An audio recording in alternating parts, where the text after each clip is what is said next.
jokes today.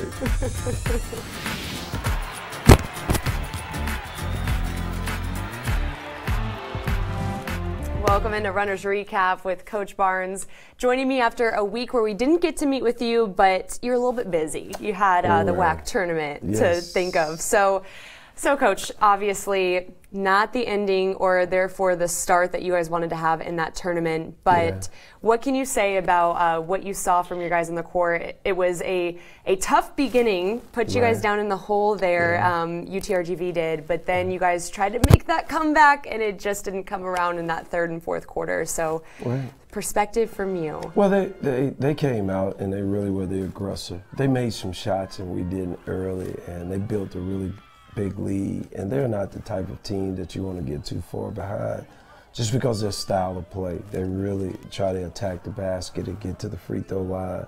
I thought we made a run. I thought our guys showed a lot of determination to get back. I thought we made some good plays, but not enough plays to get us back in the game where we're there. We were proud of our guys and the effort that they played with. But just early on, we just dug too big of a hole to get out of it.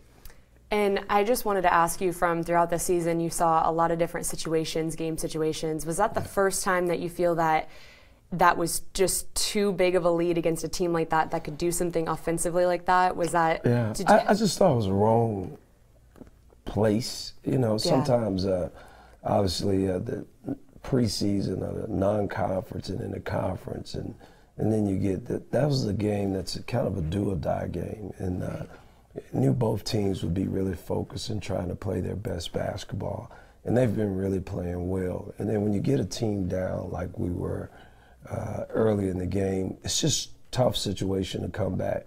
It's a little bit different if it's mid-season or something like that. I was concerned because the way we got down, and I knew the way that they played, that we had an uphill battle. But at halftime, I thought we could come back.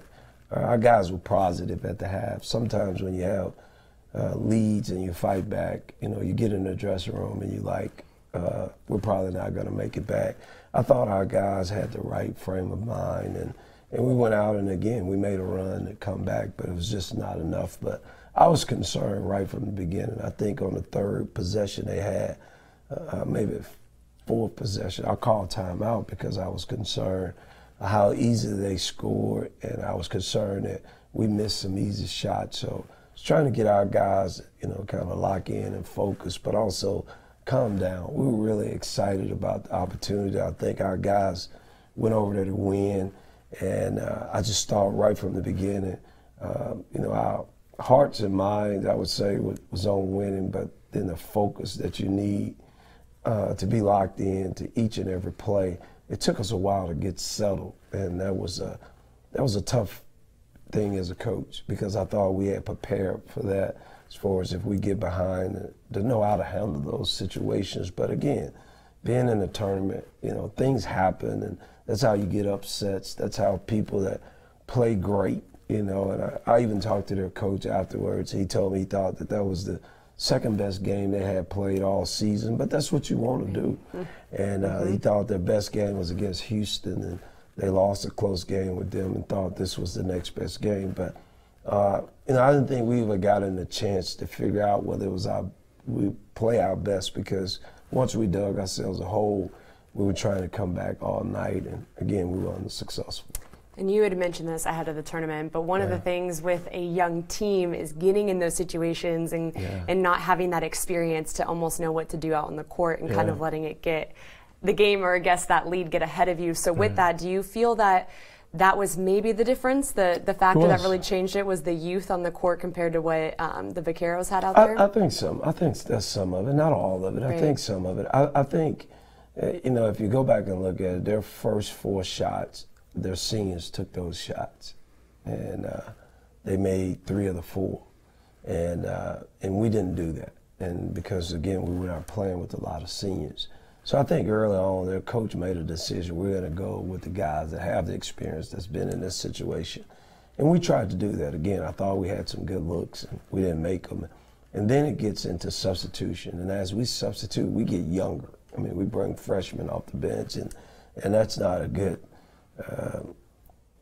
I guess, good, I wouldn't say strategy, but when you're in those kind of situations, if you're coming off the bench with juniors and seniors, it's a little bit different. And we were coming off the bench with freshmen and sophomore. So really, their league grew during that time because we were having guys with the new experience out there. But I don't want to take anything from them either. I mean, I thought they played really well. I thought they executed what they needed to do. But again, you know, our youth's shown, and again, as you move forward, a lot of time at the mid-major levels, you know, most of the time the coaches would say, you know, you want to be old, you don't want to be young. Yeah. And this year we were young in a lot of key places. And Coach, I know this is a little bit of a tough issue for you guys, but I do want to ask, with that news that came out before the WAC tournament that Damian Durham would be off the team, do you feel that maybe, I know you've spoken of this team is an emotional team, and I'm sure that news kind of hit hard for some of the players. Did that at all have any effect in some of the confidence from the younger guys, knowing that they were without him? Whenever something like that happened, you know, you're never playing for that. You always... And we teach brotherhood, we teach family, so it would be like anything else, that someone that's been working with you, that you're really close with, that you've built a close relationship with, and now you're preparing to go into war and you're going to battle and they're not there. I think it affected our team, our level of confidence, because he was the one guy that's been to the tournament, that has performed really well, that was all conference. And now you don't have, you know, him on the team. And it's a difficult situation as the head coach to make a decision like that. But, you know, as I told the team, you know, Damian had some opportunities to correct things that he was doing wrong. And it comes to a place that, am I looking out for just one individual? Am I looking out for our program? Am I looking out for the team? Who no one is bigger than our team, not even me. And that's what we teach. No one is any bigger in the family than anyone else. And, you know, Damian's situation, it wasn't anything that he did that was so against NCAA violation. It was just the standard and what we believe in our program. And when you start to not respect that, you know, that this is a privilege to be a part of our team. It's obviously a privilege to be a part of our family. So many special people make up our family. And when that seems to be not your focus for the better of the family, again, it's time to go. And as I told our players, you know, I love Damian. I have 3 boys. It comes a time when they're grown that they need to get out on their own. They need to spread their wings. It's just unfortunate that it happened to our team when it did, but we'll grow from it. I think we'll teach other guys lessons. Our program will continue to stand on what we stand on. That's how we build it. And again, we hope the best for Damian and his future. And again, we're rooting for him. But just it comes a time when it gets past the team into our program, and when it starts to affect our program, then I, as the leader, have to step in and correct it. And if anyone who knows anything about you and your values, that was not an easy decision. That was not a decision made without love by any means. So. I'm sure that was a tough moment, tough for the guys too that have been playing with Damian. But moving ahead, so you guys fall in the opener of the WAC tournament, but you get the news and you get the invite to play in the CIT. So one more chance. One more chance. And I know for those seniors left on the team, I'm sure that they're excited. Can you talk about how excited you are for them to get this one last opportunity to prove themselves in this final tournament? Well, I am. I mean, when you look at our seniors that are left, you got Ricky Holder that hasn't played in a postseason because of last season, now this season. So we're obviously excited for him. James Suber has been here, and he's experienced going this postseason play. So, you know, he was a part of a team that went to the postseason, and then my son, Bray. But excited also for our young guys, having that experience for the first time. And I think we all are excited about coaching and playing because, obviously, the experience in Vegas, you don't want to leave like that. You don't want to send the season to end like that. We know it's all going to end at some point, but you want to end with playing well. You want to end on a good note, and that wasn't a good note for us. We didn't give ourselves a chance to win, and we always talk about giving ourselves the opportunity to win, and we didn't do that. And we're hoping Thursday night as we go and take on Fullerton that we put ourselves in that position. But not only that, we need a win for our team and for our program, and just even for us going forward, that we don't have that kind of taste we had in our mouth driving back from Vegas. Yeah, and that's where I'd love to get your perspective with the seniors. I mean, this is their moment. This is really it for them to, you never, or you don't always get that second chance. So like you said, a bad taste in your mouth at the WAC tournament before these seniors, and you could see the disappointment. One in particular, Ricky Holden, I saw him on the bench, and his emotion was on full display. So for them, do you think that this is going to be a good opportunity for them to say, hey, this is how we leave the program, we leave it the right way, and a good learning opportunity for them to show the young guys? Well, I think so. I think even as we talked and we discussed this afterward about our team, just telling them about how you don't always get opportunities and second opportunities. And I know Ricky and James both really went out on the court ready to go, and it was unfortunate what happened. So I think right now it's kind of redemption. It's more of we get another opportunity, and I think just the enthusiasm from coaches and players at a high point right now. Absolutely. And so we were talking a little bit earlier that the opponent is someone that you guys are going to get familiar with after this next season will be your last in the WAC, and you'll be moving to the Big West. So CSU Fullerton, they just played in the Big West Championship, but they fell. So two hungry opponents coming into this opener for the CIT. What are you looking at when you're looking at Fullerton, and who has the edge? Obviously, they're playing on home court, but who's going to have the edge in this one, do you think? Well, I think they have the edge. Obviously, when you're at home, all the statistics or analytics say that the home team is most of the time favored, and it's been proven. Also, I thought they played really well to get to the finals. I think it's, again, two teams that are going to be excited about playing postseason play. I think they're probably upset because they're not playing the NCAA tournament because they lost in the championship game. But they were playing well. And I think we want to prove ourselves that we're a better team than what we displayed, in our tournament. So I'm excited. Two kind of equally, I would say, teams. They're not some team that, we haven't played that level of competition, but they are good. And we're going to have to play well to win. And that's good for us. It's good for us to go to this postseason because hopefully next year, we're in the NCAA tournament, and whoever we play then will be a good team. Just want to play them on their home court. But I really looking forward to seeing how our guys react. Yeah, and in this moment, Coach, for you, what's the bigger takeaway? Is it just to, as you said, give experience and opportunity to the young guys so they see more of a postseason play? Or is it hoping that you guys just in general for this squad this year, they leave on the right note? Which one do you think plays more of a role for you? Well, I think, just leaving on a good note is probably because we always talk about legacies and last year's team and what we're trying to do. And if we can go and win a game, that would be great. I think our young guys have already proven to me, because I was wondering after we got the call to play in postseason how our team would react. So from that standpoint, we've already accomplished what I wanted to accomplish in that, because there are some teams that would be guys would not really want to play, like, oh man, we didn't go to NCAA tournament or NIT, I don't really want to go play. This team is excited about playing, so they've passed that test.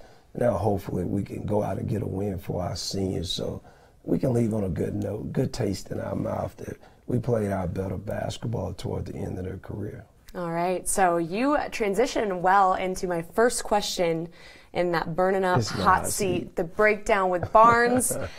As you said, good experience for your players, good experience for you. We're episode 22. You can handle this. This is all good stuff.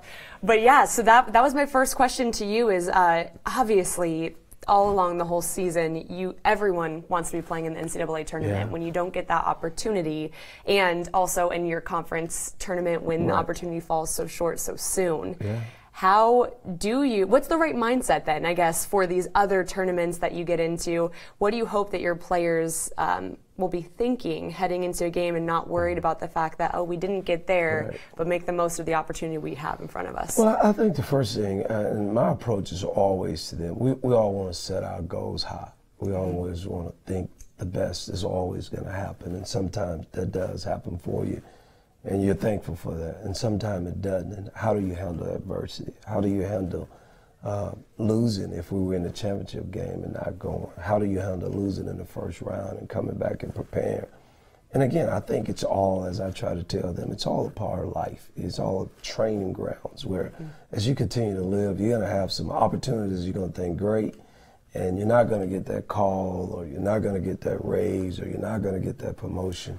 What happens to you? Do you take it and say, okay, we'll come back and we'll be better next time, or we'll come back and we'll change some things? So I think for us, and I told them, it's important, especially with the younger. If our team was full of seniors across the board, then maybe it's a little bit more difficult to try to get everybody going. But this is a beginning for us, and I think you said that in the beginning. It's really the beginning for this younger group of guys to kind of put a stamp on their legacy, and we can hopefully advance in this tournament and make the tournament next year, the NCAA tournament, and it could just continues to give you momentum. So we've got to look at it.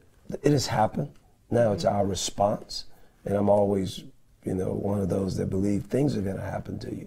It's how you respond to kind of determine whether you're successful in life or not. And we want to be successful, so we've got to have the right mindset going there that we get another opportunity, and with this opportunity, we want to take advantage of it. All right. One thing about this team in particular for this year has been, and you've talked about it all year long, is it's an emotional team. They're driven by their emotions. They feel for their brothers on the court, and the highs and lows of the seasons, obviously, we've kind of seen that take effect. So what have you learned from this group and those emotions to use that in a positive way? And then, as you said, it's all about response with Thursday's first game in the CIT. So, as a coach, what have you learned from this emotional group, and maybe thinking, hey, you know what, it's not so bad to have the emotions when it goes the right way? Well, it's not. The great thing about it is their feelings. Right. And I think as a coach, to know they're high or they're low, or this is good and this bad, you start to see and understand a little bit more. They are a very emotional group, and I think that's one of the reasons why we've had several losses in a row lately, because when they're up, and they don't sink, to they're really a down team or they're out team. It's just the same kind of emotion that it takes. They'll work really hard to get to that level. And, I've learned, obviously being the first time you watch, you try to make the right decisions. You try to learn from the experiences. And they've taught me a lot of just understanding how to manage a team that's that emotional. I'm not an emotional kind of guy, so it's a learning process for me of how to deal with a team that's like that. I've had players like that, but a whole team that's like that. It's taught me a lot, and I'll be better prepared. Unfortunately, I haven't had it before. I'll be better prepared for the next team that that's this kind of emotion, carry that kind of emotions with them, because as they have, and I always do, I've made some great decisions this year, and then I've also, made some choices that didn't benefit our team. So, but I've learned from it, and we'll be better the next time I have a bunch of guys like this. All right, and with this team, Coach, season's not over, but when you get in that mode of reflecting on these are going to be, your last moments with this group in particular.